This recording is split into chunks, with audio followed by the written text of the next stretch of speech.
ఆయన ఇక్కడ మీరేం రాసుకోవాలంటే కనికరము గలవాడు అనేటువంటిది రాసుకోవాలి, కృప గలవాడు. ఓకే, మీకేమున్నది అక్కడ? కనికరము గలవాడు అని ఉంది తెలుగులో, దయగలవాడు అని ఉంది. ఓకే, అక్కడ నిజానికి అది కనికరము గలవాడు అని రాసుకోండి. అది మర్సిఫుల్, గాడ్ ఈజ్ మర్సిఫుల్, దయగలవాడు అనేటువంటి దాని దగ్గర ఆయన కనికరము గలవాడు. గుర్తుందా మీకు చెప్పాను కనికరం అంటే ఏంటో? మనము మన పాపమును బట్టి మనం న్యాయముగా పొందవలసిన దానిని దేవుడు కరుణ గలవాడు అంటే అది కరుణతో ఉపహరించుటయే దయ అంటే. ఓకే, కనికరము అసలైతే అక్కడ ఉండాల్సింది కనికరము. నెక్స్ట్ది మనం చూడాల్సింది నెక్స్ట్ పేజీలో కృప లేకపోతే దయ అనేటువంటిది రెండు వస్తాయి. ఇక్కడ మాత్రము కనికరము అని పెట్టుకోవాలి. కనికరము అని, దేవుడు కనికరము కలవాడు. కనికరము అంటే మనకు నిజానికి ఏమి రావాలనో దాన్ని రానివ్వకుండా ఆపటం, అది కనికరం అంటే. మానవుని అందరికి ఏమి రావాలి? నిజానికి మానవులందరూ all are condemn to the hell అంటే అందరూ నరకానికి వెళ్ళాలి నిజానికి, అవునా కాదా? అందరూ పాపము చేశారు, అవునా? ఏ భేదము లేదు, అందరూ పాపం చేశారు అని ఉంది ఆ వాక్యంలో. అందరూ పాపం చేస్తే పాపమునికి వచ్చే జీతం ఏంటి? పాపమునికి వచ్చే జీవితం మరణం అంటే ద సెపరేషన్ ఫ్రమ్ గాడ్. అది అక్కడ దేవుని నుండి దూరం కావటం. మరణం అంటే అది దేవుని నుండి దూరం కావాలి. ఎందుకంటే పాపి అయిన వాడు దేవునితో సహవాసం చేయలేడు. ఈ కెనాట్. మానవుడు దేవునితో సహవాసం చేయడు. కాబట్టి మానవునికి నిజానికి ఏమి రావాలి? నరకం రావాలి. నరకాన్ని రానివ్వకుండా చేయటమే కరుణ అంటే, అదే కృప అంటే. ఓకే, అక్కడ కనికరం అంటే అది మర్సీ అనేటువంటిది ఇంగ్లీష్లో. God is merciful. మర్సీ అంటే కనికరము.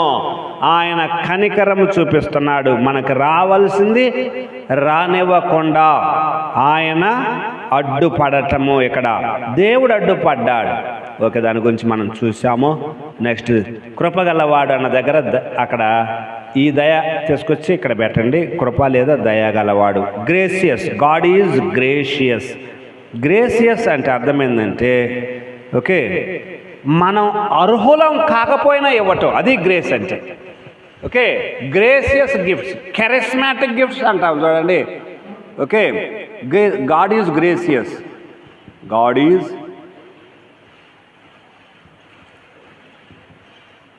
గ్రేసియస్. కృప లేకపోతే దయ.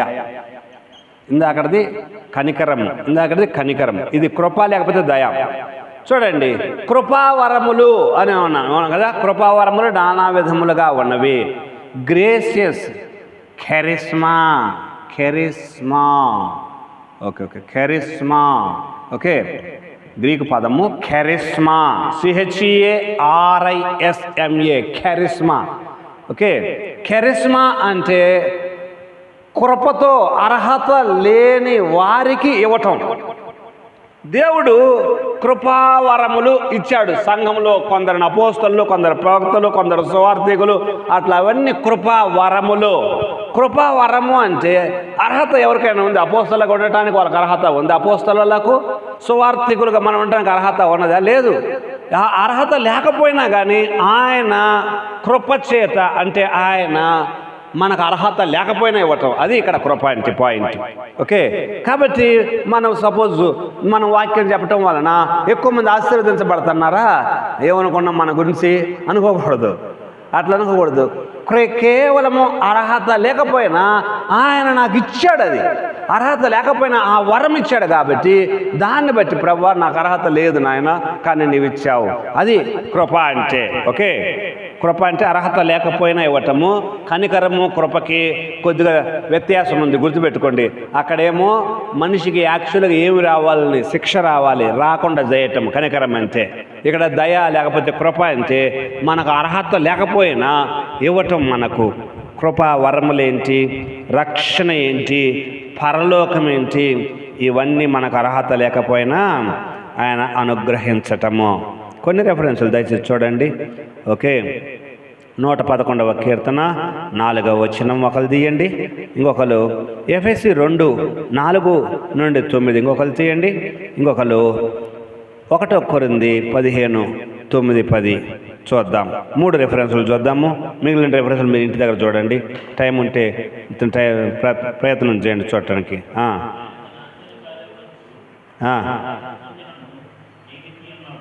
ఇంకోసారి చదవండి.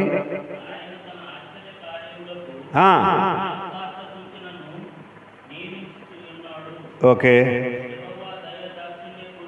అది దయాదాక్షిణ్య పూర్ణుడు, కృప అన్న దయ అన్న పూర్ణుడు, దయ పరిపూర్ణంగా ఉన్నవాడు అంటే కంప్లీట్గా ఆయన పరిపూర్ణంగా దయ కలిగినటువంటి వాడు. ఇంకొక రెఫరెన్స్ చూడండి. ఎఫెసీ 2:4-9 వచనాలు.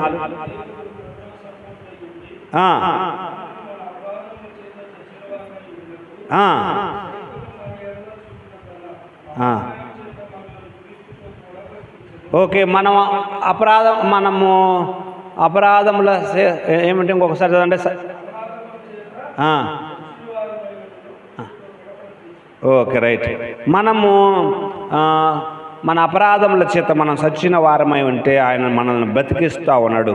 అంటే నిజానికి మనకు అర్హత లేదు, ఆయన కనికరం దయ చూపిస్తూ ఉన్నాడు. అక్కడ కృప అంటే అది. ఓకే, ఇంకొకటి చూడండి. 1 కొరింథీ 15:9-10 వచనాలు.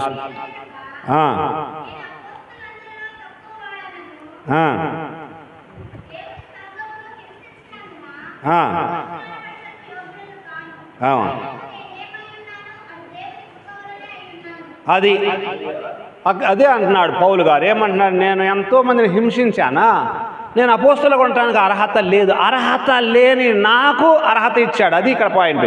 మీకు అర్థమవుతుంది? అది మీరు దాన్ని క్యాచ్ చేయాలి. అర్హత లేని వాళ్ళని అర్హులుగా ఎంచటం అంటే కృప. అంటే అర్హత లేని వారిని అర్హులుగా ఎంచటము. ఓకే, ఎవరికైతే ఏది రావాలనో అది రానేయకుండా తప్పించటము, రాకుండా చేయటం అంటే కనికరము. Okay, right. కాబట్టి దేవుడు తన కృప చూపిస్తున్నాడు మన మీద. ఆయన దయ చూపిన అనర్హమైన అనుగ్రహం మరి ఆయనకు స్పందించి సేవ చేయనట్టు చేసి ఆయన దైవికమైన శక్తియే కృప. ఓకే, కృప యేసుక్రీస్తుని వ్యక్తిత్వంలో మూర్తిభవించి ఉన్నది. ఓకే, కృపాసత్య సంపూర్ణుడిగా మన మధ్య నివసించాడని ఉంటుంది. 1 యోహానులో 1:14 కృప దేవుని మంచితనం నుండి మరియు గొప్ప ప్రేమ నుండి పొర్లి పారుతుంది ఆయనలో ఉన్న మంచితనమును బట్టి. Okay, right. నెక్స్ట్, దేవుడు ఆగ్రహము గలవాడు. చూడండి, దేవుడు ఆగ్రహము కలవాడు. God is wrathful. RATHFUL. God is ర్యాత్ఫుల్.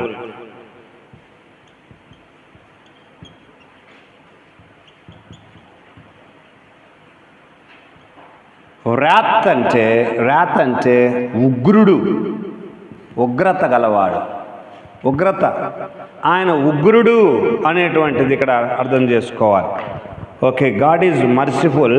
ఎట్లయితే ఆయన దయగలవాడు, కరుణ గలవాడు, ఆయన గ్రేసియస్ ఎట్లనో అదే సమయంలో ఆయన ఖచ్చితంగా ఆయన తన ఆయనలో ఉన్నటువంటి నీతిని బట్టి ప్రతి వానికి తీర్పు తీరుస్తాడు. చూడండి, ఆగ్రహం గలవాడు. ఆగ్రహము దేవుని నీతి సంబంధమైన కోపము మరియు పాపమునకు, దుష్టులకు వ్యతిరేకంగా తీర్పు తీర్చు గుణమై ఉన్నది. పాపమునకు వ్యతిరేకంగా తీర్పు తీర్చాలి. కోపం అనేటువంటిది మంచిదా కాదా? కోపం ఉండొచ్చా, ఉండకూడదా? కోపపడవచ్చు, కానీ అది పాపంగా మారకూడదు. కోపపడాలి.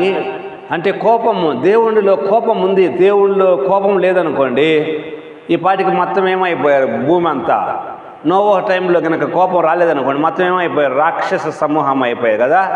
దేవుని కోపం భూమి మీద దేవుడు చూస్తున్నాడు, దేవుడు తీర్పు తీరుస్తాడనే భయం లేకపోతే మన ఇళ్లలో మనం ప్రశాంతంగా పనుకుంటామా?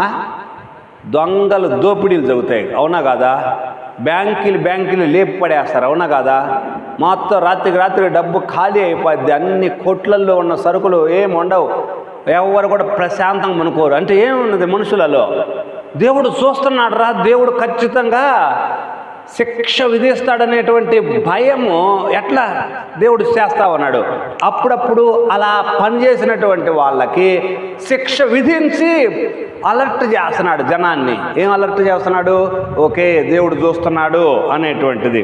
So God is wrathful. ఆయన ఉగ్రుడు, ఉగ్రత కూడా ఉన్నది, ఆయనలో కోపం ఉన్నది. ఆయన ఒకే రీతిగా అందరికీ ఒకే తీరుగా తీర్పు తీరుస్తాడు.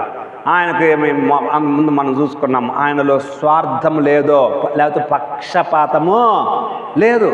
ఆయనలో పక్షపాతం, పార్షియాలిటీ లేదు.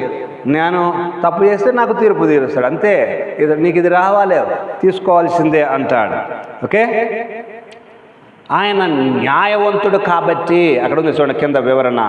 దేవుడు న్యాయవంతుడు, పరిశుద్ధుడు గనుక పాపమునకు వ్యతిరేకంగా తన ఆగ్రహమును కుమ్మరించాలి. ఓకే, కాబట్టి ఆయన న్యాయం ఏమి డిమాండ్ చేస్తుంది? ఆయన న్యాయము అనేటువంటిది ఏమి డిమాండ్ చేస్తుందంటే ఆయన మనిషికి తీర్పు తీర్చాలి. అది ఆయన న్యాయము, మనిషికి తీర్పు తీర్చాలి. God's wrath is okay. Next చూడండి, దేవుని ఆగ్రహము ప్రతిక్రియ కాదు కానీ అవినీతికి తీర్పు తీర్చే ప్రత్యుత్తరమై ఉన్నది. ఇప్పుడు మనం అయితే ఒకరు కొట్టామనుకోండి, మళ్ళీ తిరిగి మనం కొడతాం. అది మనం తీసుకునే దెబ్బకు దెబ్బ మనం. కానీ దేవుడు అట్లా కాదు. నువ్వు ఇట్లా చేశాను, నేను ఇట్లా చేస్తా, అది కాదు దేవుడు చేసేది ఏమంటే న్యాయసమ్మతంగా నీకు ఇది రావాలి అని దేవుడు ఇవ్వటం, ప్రతి ఒక్క వ్యక్తికి ఇవ్వటం అన్నమాట. అది ఆగ్రహము. పాపమును బట్టి మనుషుడు ఎల్లప్పుడూ దేవుని ఆగ్రహము తన మీదకు తెచ్చుకుంటున్నాడు. పాపం వలననే మనిషి మీదకి దేవుని ఆగ్రహం వస్తుంది. ఏ తరములోనైనా కానీ పాపమును బట్టే వస్తుంది. పాపమును బట్టే భూమి మీద కూడా శాపం వస్తుంది. ఇప్పుడు చూడండి, ఈ సంవత్సరం ఎట్లా ఉంది మొత్తం. ఈ టైంకి వర్షాలు పడి పంటలు అన్ని పొలాలలో విత్తనాలు విత్తి ఉండాల్సిన కదా. చూడండి, ఇట్లాగా అక్కడక్కడ అప్పుడప్పుడు కరువులు వస్తూ ఉంటాయి. అప్పుడప్పుడు కరువులు వచ్చి చాలా మనిషి సఫర్ అవుతూ ఉంటాడు. మనిషి వలన జంతువులు కూడా సఫర్ అవుతాయి. మనిషి వలన సృష్టి కూడా సఫర్ అవుతూ ఉంటుంది. ఓకే, కాబట్టి అది పాపమును బట్టి మనుషుడు ఎల్లప్పుడూ దేవుని ఆగ్రహం తన మీద తెచ్చుకుంటూ ఉన్నాడు. దేవుని ఆగ్రహ అభ్యాసము మరియు విశ్వాసత ప్రదర్శించును. The exercise of God's wrath demonstrates his faithfulness. Okay, ఎందుకంటే ఆయన ఆగ్రహం చూపించకపోతే ఆయన నమ్మదగినవాడు కాడు. ఓకే, ఆయన ఆగ్రహం చూపించకపోతే ఈ దేవుడు చూస్తున్నట్టుకుంటారా అని అనుకోరా? ఆ దేవుడు ఎప్పుడు దేవుడు ప్రేమ. ఎప్పుడు దేవుడు అంటే ప్రేమ. దేవుడు తండ్రి, కొంతమంది దేవుడు తల్లి లాంటి వాడు, లేకపోతే తండ్రి లాంటి వాడు, ప్రేమించే తండ్రి లాంటి వాడు అంటారు. కాదండి, దేవుడు శిక్షించే శిక్షకుడు కూడా. అది గుర్తుపెట్టుకోవాలి మనం. దేవుడు శిక్షించే శిక్షకుడు, అది ఎప్పుడు మనం గుర్తుపెట్టుకోవాలి. కాబట్టి ఆగ్రహము. ఓకే, దేవుడు ఆగ్రహం ఉపయోగించుట ఎందుకు అవసరమై ఉన్నది? ఎందుకు అక్కడ బ్రాకెట్లో కొన్ని అక్కడక్కడ రాస్తున్నాడు. ఓకే, దేవుడు ఆగ్రహం ఉపయోగించుట ఎందుకు అవసరమైంది? ఆయన ఆగ్రహం చూపించకపోతే అతిక్రమము విచ్చలవిడిగా పెరిగిపోతుంది. ఆగ్రహం చూపించకపోతే అతిక్రమం విచ్చలవిడిగా పెరిగిపోతుంది. పేజీ నెంబర్ 67లో ఉన్నాను. దేవుడు రాత్ఫుల్ అన్నామా, ఆ తర్వాత మనం చూసేది దేవుడు గాడ్ ఈజ్ ఫర్గివింగ్. ఆయన క్షమించేవాడు. Forgiveness is not holding us responsible for the penalty of our sins. Okay, ఈ క్షమించడం అనేటువంటిది ఏంటంటే దేవుడు మన పాపములను బట్టి మనలను బాధ్యులుగా చేయకుండుట. ఎందుకంటే క్రీస్తు మన కొరకు అపరాధ రుసుమును కట్టేశాడు కాబట్టి. అర్థమవుతుందా? క్రీస్తు మన కోసం అపరాధ రుసుము కట్టేశాడు కాబట్టి అందును బట్టి దేవుడు మన పాపాలను బట్టి మనల్ని అపరాధులుగా నిలబెట్టడంలా, మనల్ని అపరాధులుగా ఓకే నీవు పాపం చేసావు, నీకు శిక్ష రావాలి అనేటువంటిది ఆయనందు విశ్వాసం ఉంచినటువంటి వారిని ఎప్పుడైతే మన విశ్వాసం ప్రభువు మీద ఉంచామో, ప్రభువా నీవు నా కోసం ప్రాణం పెట్టావు నాయన అని అనగానే ఎప్పుడైతే మనస్ఫూర్తిగా అంటామో మన పేరు జీవ గ్రంథంలో రాసేస్తాడు. మనము మరణంలో లేము, మరణంలో నుండి జీవంలోనికి దాటేసాము, మన మీద శిక్ష లేదు. ఓకే, ఫర్గివింగ్ అంటే దేవుడు ఎప్పుడైతే క్షమిస్తాడా మర్చిపోతాడు, అంతే. దేవుడు క్షమించాడు అంటే ఇంకెప్పుడు జ్ఞాపకం చేసుకోడు. సామాన్యంగా మామూలుగా మనము ఫర్గివింగ్, గాడ్ ఈజ్ ఫర్గివింగ్, రాత్ఫుల్ అయిపోయిందా, God is forgiving.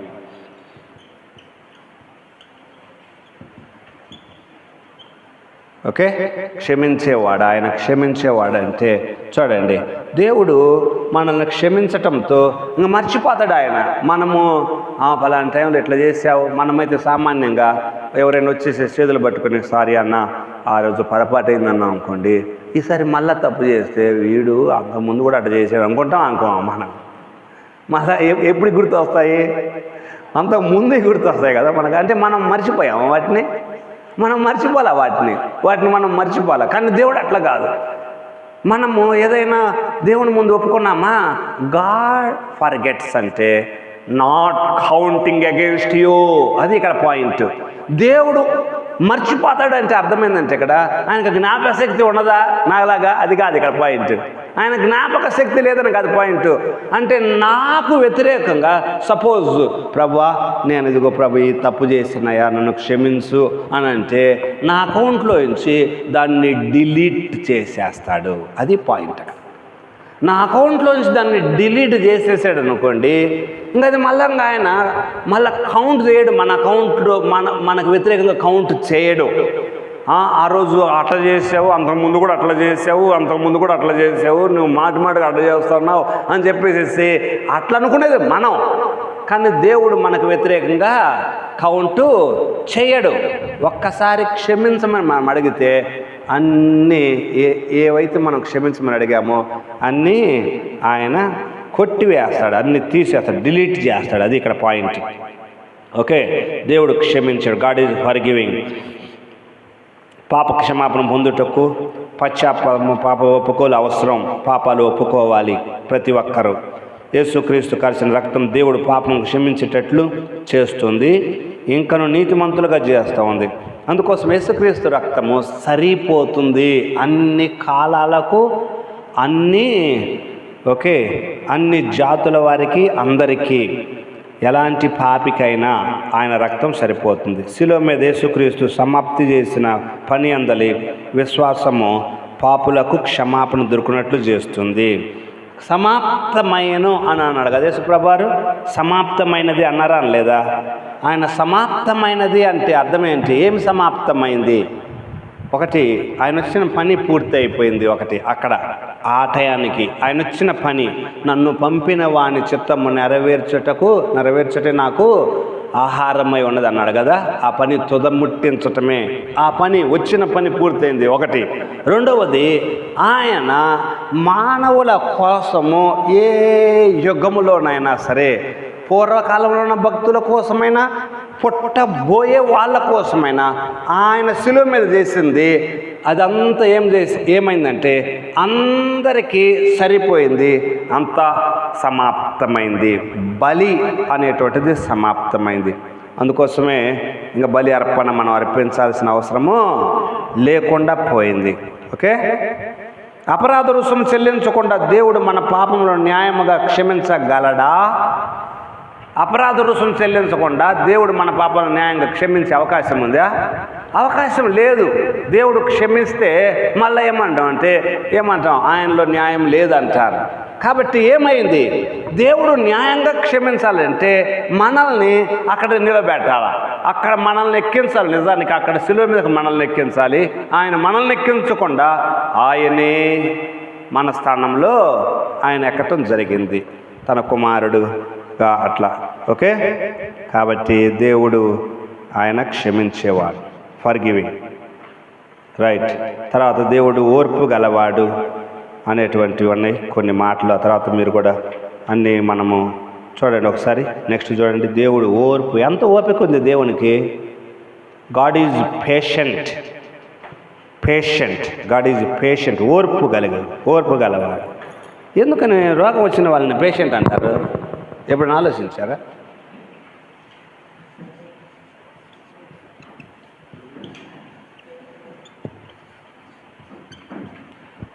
God is patient.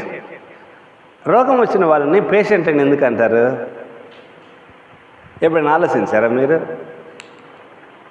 Patient అంటే అర్థం ఏంటంటే ఓర్చుకుంటున్నాడు, వ్యక్తి ఓర్చుకుంటున్నాడు, జ్వరాన్ని ఓర్చుకుంటున్నాడు, కడుపుల నొప్పిని ఓర్చుకుంటున్నాడు, తలనొప్పిని ఓర్చుకుంటున్నాడు.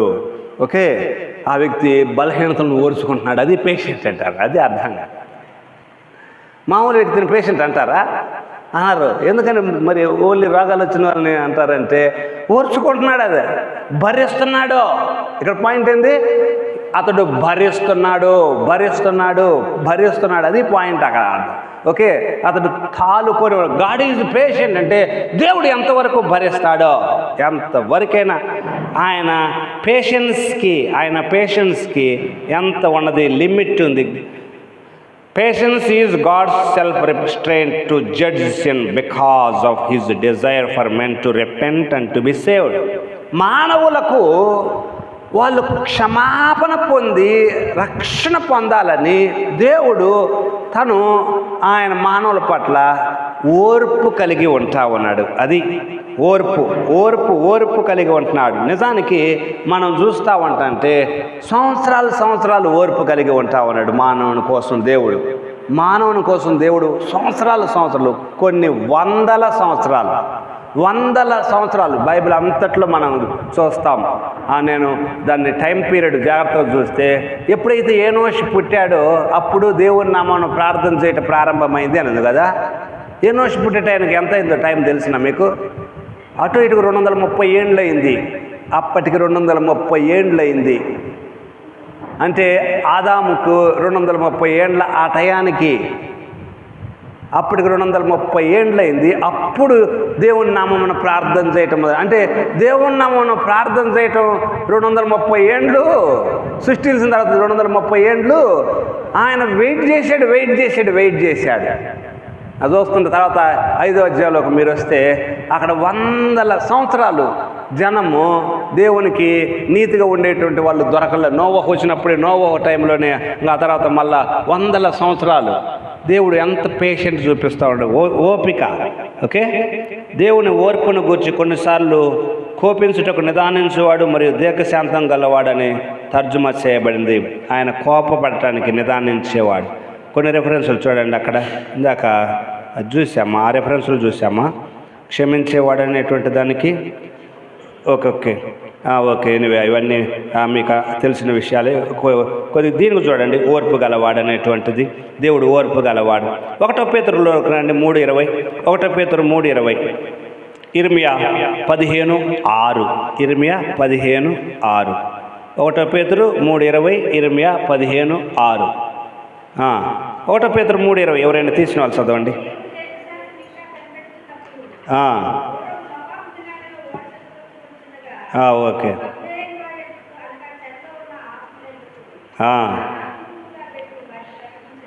ఓకే, ఆ దీర్ఘశాంతం ఇంకా కనిపెట్టుతున్న రోజుల్లో దేవుడు ఆత్మస్వరూపముగానే వెళ్ళాడు. దేవుడు ఆత్మరూపిగానే వాళ్ళకి వెళ్ళి సువార్త ప్రకటించడం జరిగింది అని అక్కడ మాట్లాడుతుంది. వాళ్ళు ఇంకా అవిధేయులుగా ఉన్నారు. భూమి మీద నెఫీళ్ళు అనే వాళ్ళు ఉన్న రాక్షసులు ఉన్నారు. అయినా దేవుడు ఓపిక కలిగే ఉన్నాడు. అక్కడ వాళ్ళకి పాపాలు వైపు నుండి తిరిగేటట్టుగా దేవుడు వారికి సువార్త ప్రకటించడం జరిగింది. ఇంకొకటి రెఫరెన్సు ఏం చూసుకున్నాం? ఇర్మియా 15:6 చూడండి.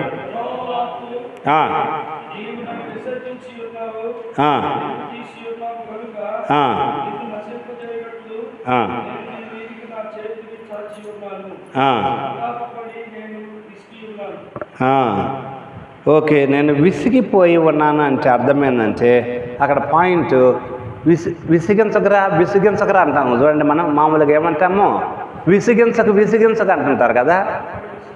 విసిగించటం అంటే అర్థం ఏంటి? విసిగిస్తున్నాడు అంటే ఒకసారి, 2 సార్లు, 3 సార్లు అయినా కానీ మనం భరిస్తున్నాం చూడండి.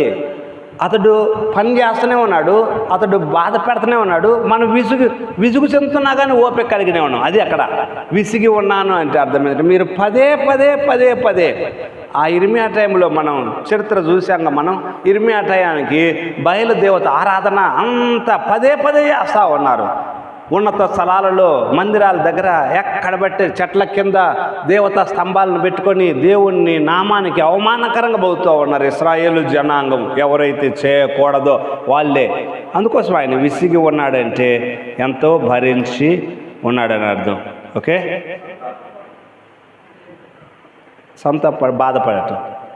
బాధపడటమే. సంతాపడటం అంటే బాధపడటమే. అక్కడ దేవుడు బాధపడతా ఉన్నాడు, ఎందుకు ఇట్లా చేస్తున్నారు వీళ్ళని. ఓకే, అదే మాట మనకు ఆదికాండం 6లో దొరుకుతుంది. తాను భూమి మీద నరులను చేసినందుకు ఆయన సంతాపపడాను అని ఉంటుంది.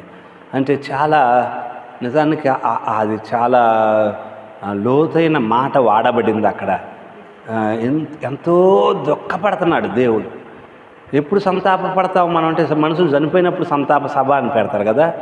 అంటే దేవుడు సంతాపపడుతున్నాడంటే చాలా ఏడుస్తున్నాడు దేవుడు. అసలు నిజానికి మానవుని చూసి ఏడుస్తున్నాడు.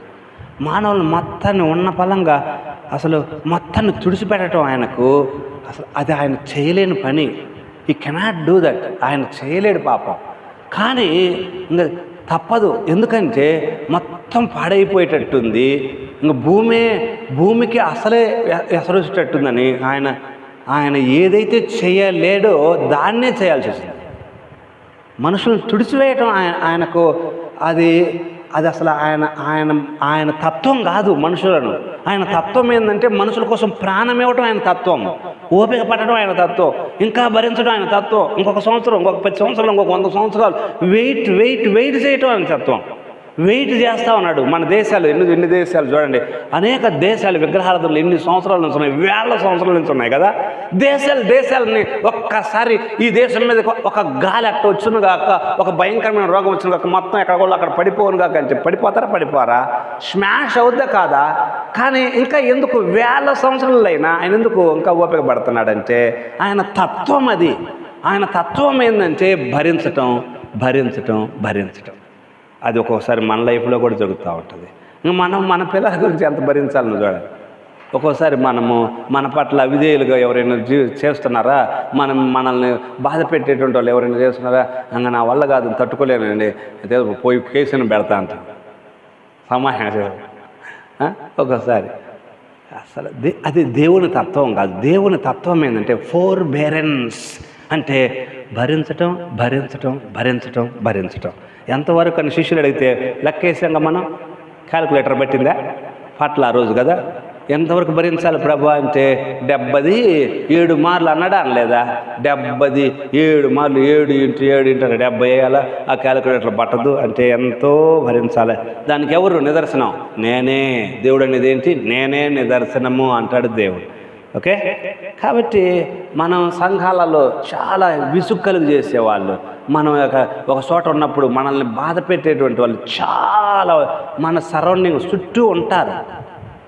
మనకు దేవుని యొక్క లక్షణం ఏం నేర్పుతుందంటే, దేవుణ్ణి ఒక్కసారి చూడండి, దేవుని గురించి ఆలోచించుకోండి, ఆ దేవుడు ఎంత ఓపికగా ఉన్నాడు, మనం ఎంత ఓపికగా ఉండాలి అనేటువంటిది మనకు దేవుడు నేర్పేటువంటిది. ఇంకొక రిఫరెన్స్ చూడండి దయచేసి. ఎహెజ్కేలు 18:23 చూడండి. ఎహెజ్కేలు 18:23.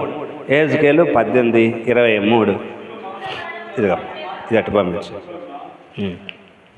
చదవండి.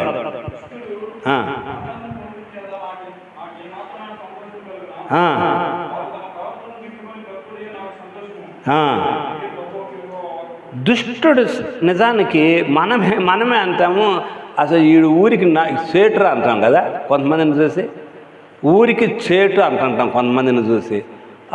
ఒక వ్యక్తి భయంకరంగా పోతూ ఉంటుంటే భయంకరంగా చాలాసార్లు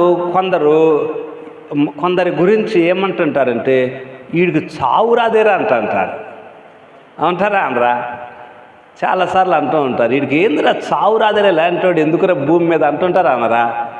దేవుడు ఏమంటున్నాడు? అలాంటి వాడు చావటం నాకేమైనా సంతోషమా? అతడు చావటం నాకు సంతోషం. ఏమైంది? సస్తే అయిపోయిందా? అయిపోలేదా? ఇంకా సస్తే అయిపోయినట్టే, ఇంక అంతే కదా, ఫుల్ స్టాప్. కానీ దేంట్లో ఉంది ఘనత? ఆ వ్యక్తి ఇంకొక సంవత్సరం పొడిగిస్తే ఏమో ఆ సంవత్సరంలో సంవత్సరం గడవబోయి 6 నెలల్లో మారవచ్చు. చరిత్ర మొత్తం ఏమవుద్ది? మొత్తం తిరిగిపోదా? అన్ని సంవత్సరాలు వీడు లేకుండా ఉంటే బాగుండు అనేటువంటి చరిత్ర ఇప్పుడేమవుద్ది? తిరిగితే వీడు బతకాలి అని ఆశిస్తారు. అవునా కదా? జనం ఏమో ఆశిస్తారు, వీడు బతకాలి రంగం 4 సంవత్సరాలు బతకాలరా, ఊరికి ఉపయోగపడుతున్నాడు రా అని అనుకుంటారు అనుకోరా? అది దేవుడు చూసేది అది. కాబట్టి మనము గమనించాల్సింది ఏంటంటే ఆయన లక్షణంలో నుండి మనం కూడా ఓపిక కలిగి అట్లా ఓపిక కలిగి ఉండటమే మనం నేర్చుకోవాల్సింది. మానవులు దేవుని యొక్క ఓర్పును పరీక్షించకూడదు. ఎవరైనా దేవుని ఓర్పును పరీక్ష చేస్తే నేను ఇంకా పాపం చేస్తా అంటే ఎవని పాపము వానిని పట్టుకొను అన్నది. అవునా కదా? ఎవని పాపము వానిని పట్టుకొను అంటే అర్థమైంది, దేవుడు వదిలేశాడా? ఎవరు పట్టుకుంటారు? పాపము పట్టుకుంటుంది. దేవుడు వదిలేస్తే పాపం పట్టుకుంటుంది. పాపం పట్టుకుంటే అంతే అయిపోయినట్టే. ఇక్కడ చూడండి, తర్వాత దాంట్లో బాక్స్లో దేవుడు ఓర్పు లేని వాడైతే మనుషులు ఎక్కడుండేవాళ్ళండి? దేవుడు ఓర్పు లేని వాడైతే మనుషులు ఎక్కడుండేవాళ్ళు? మొత్తం బూడిదైపోయేవాళ్ళు కదా? అవునా కదా? ఈ పొద్దున మాకు తెలిసిన న్యూస్ ఏంటంటే కరోనా మళ్ళీ స్టార్ట్ అయింది, కడపలో కేసులు, జనం కూడా చచ్చిపోతున్నారని అంటున్నారు. మా ప్రేయర్ గ్రూప్లో మా ఒక పాస్టర్ గారు ఫోన్ చేసి మరి, ఆయన చెన్నైలో ఉన్నారు, ఫోన్ చేసి చెప్తున్నారు, అయ్యగారు ఇట్లా కేసులు వస్తున్నాయట, ప్రార్థన చేయండి, ఎక్కువ మంది చచ్చిపోతున్నారట అని. చూడండి, దేవుడు ఓర్పు అనేటువంటిది ఆ టైంలోనే మొత్తం చాలామంది చనిపోయారు, అందరిని ఎందుకు తుడిచేయలేదు అంటే ఆయన ఓర్పు ఏం నేర్పుతుందంటే ప్రపంచానికి ఇంకొక అవకాశం ఇస్తా. ఆయన ఎన్ని సంవత్సరాలు ఇస్తాడో మనకు తెలియదు.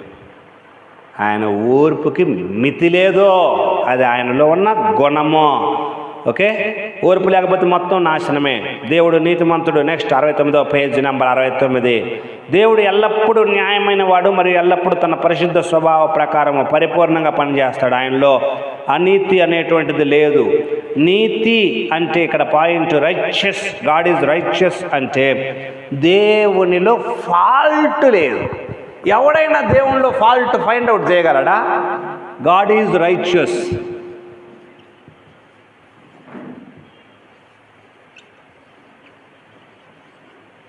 ఓకే, దేవుడు నీతిమంతుడు, ఆయన నీతిమంతుడు. ఎవరైనా ఎప్పుడైనా దేవుని ముందు నిలబెట్టి ఇది సరికాదని ఎవరు అనలేరు. ఓకే, నో ఫాల్ట్ అన్నమాట. నిందారహితుడు.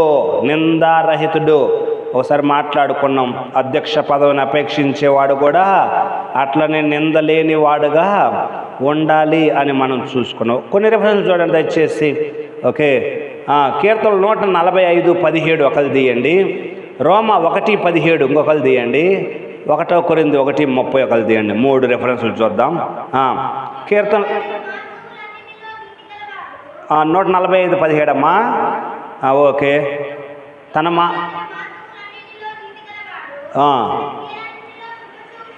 తన మార్గములన్నింటిలో హీఈస్ రైచియస్.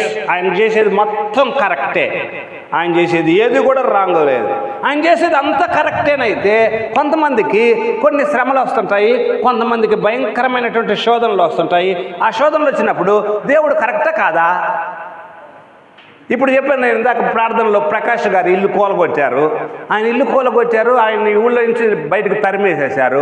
పాపం 20 సంవత్సరాల సేవ అంతా వదిలిపెట్టుకుని వెళ్ళాల్సి వచ్చింది. పిల్లవాడు చదువు మొత్తం ఆగిపోయింది. ఆ ఊళ్ళో ఎవరు అద్దెకే వద్దురా అంటున్నారు. అది రైటా రాంగా?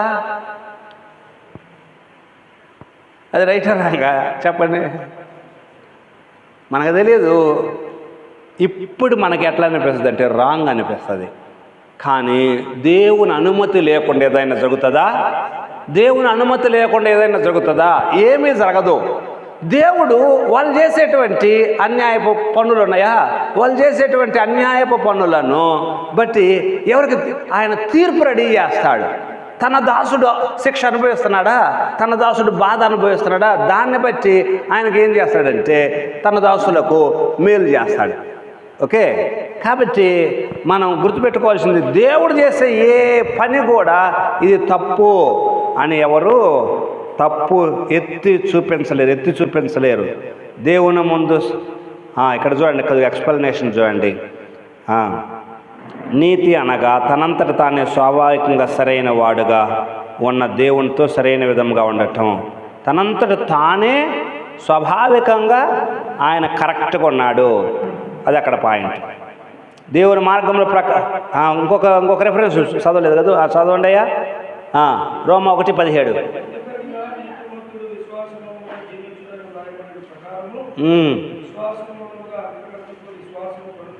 నీతిమంతుడు అనేటువంటి మాట ఉన్నది. ఇంకో రెఫరెన్స్ చూద్దాము. 1 కొరింథీ 1:30 అమ్మా.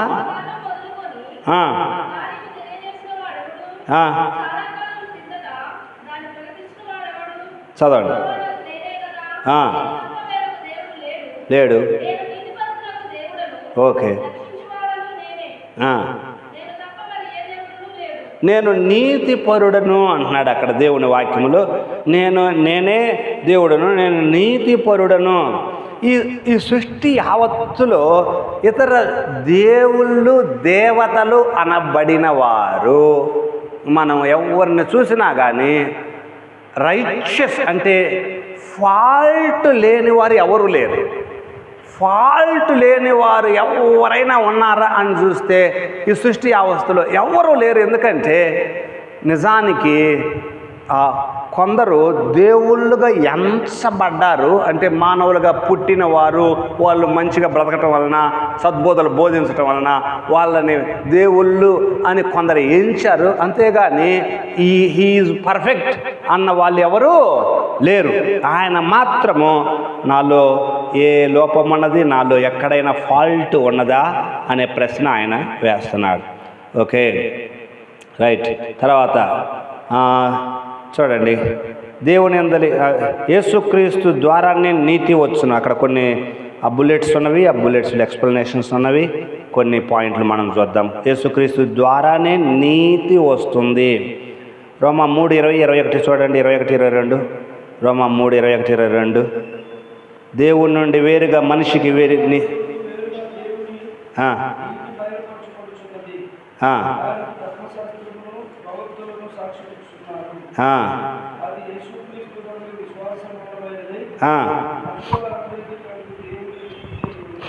ఓకే, రైచియస్, నీతి రైచియస్. Okay, righteous. మనం నీతి అనేటువంటిది మనలను దేవుడు ఎట్లా చూస్తున్నాడంటే, యేసుక్రీస్తులో మనం విశ్వాసం ఉంచడం వలన మనల్ని దేవుడు ఎట్లా చూస్తున్నాడంటే ఇతనులో నో ఫాల్ట్ అని చూస్తూ ఉన్నాడు. ఒక వ్యక్తి పరలోకంలో వెళ్ళాలంటే, ఓకే, హెవెన్లోకి వెళ్ళాలంటే, ఈ హెవెన్లోకి వెళ్ళాలంటే కేవలము ఫాల్ట్ లేని వాళ్ళే వెళ్ళగలరు. పరలోకానికి వెళ్ళాలంటే కేవలము ఏ ఫాల్ట్ లేని వాళ్ళు మాత్రమే వెళ్ళగలరు. మనిషి నిజానికి మనమందరము ఎవరమైనా ఉన్నామా ఫాల్ట్ లేని వారము? అందుకోసం ఒకసారి నేను మీతో మాట్లాడినట్టున్నాను. దేవుడు మనల్ని ఎట్లా చూస్తున్నాడో తెలిసినా, అది ఇంతకుముందు ఒకసారి చెప్పాను. మనల్ని ఈ ఉదాహరణకు మీకు అర్థం కావటానికి, ఈ కళ్ళజోడు పసుపు కళ్ళజోడు పెట్టాను అనుకోనండి నేను, మొత్తం ఎట్లా కనపడుతుంది? మొత్తం పసుపులాగానే కనపడుతుంది కదా. గ్రీన్ పెడితే మొత్తం గ్రీన్ లాగానే కనపడుతుంది. చుట్టూ ఉన్నది గ్రీనా, లేకపోతే ఎక్కడుంది గ్రీను? దీంట్లో ఉంది గ్రీన్ కదా. గ్రీన్ చుట్టూ లేదు, ఎల్లో అటు చుట్టూ లేదు. ఎక్కడుంది? దీంట్లో ఉంది. ఆ ఎల్లో, ఆ కలర్ దీంట్లో ఉంది. అది పెట్టుకొని చూస్తే అట్లా కనపడుతుంది. దేవుడు మనల్ని యేసుక్రీస్తులో చూస్తున్నాడు. యేసుక్రీస్తు అనే ఆయన్ని ముందు పెట్టుకొని మనం చూస్తే యేసుక్రీస్తులో మనం ఎట్లా కనపడుతున్నాము? నో ఫాల్ట్, మనం ఏ ఫాల్ట్ లేని వారంగా కనపడుతున్నాం కాబట్టి okay he is eligible to heaven అది అన్నాడు దేవుడు. ఈ వ్యక్తి యేసుక్రీస్తునందు విశ్వాసం ఉంచాడు, నమ్మిక ఉంచాడు కాబట్టి ఈ వ్యక్తి వీఆర్ ఐడెంటిఫైడ్ విత్ క్రైస్ట్. అది మనం ఎప్పుడైతే యేసుక్రీస్తులో విశ్వాసం ఉంచామా వెంటనే మనము క్రీస్తు స్వరూప్యంలోనికి వచ్చి, అంటే యేసుక్రీస్తులో ఐడెంటిఫై అయిపోయాము, మనమంతా యేసుక్రీస్తులో భాగం అయిపోయామో.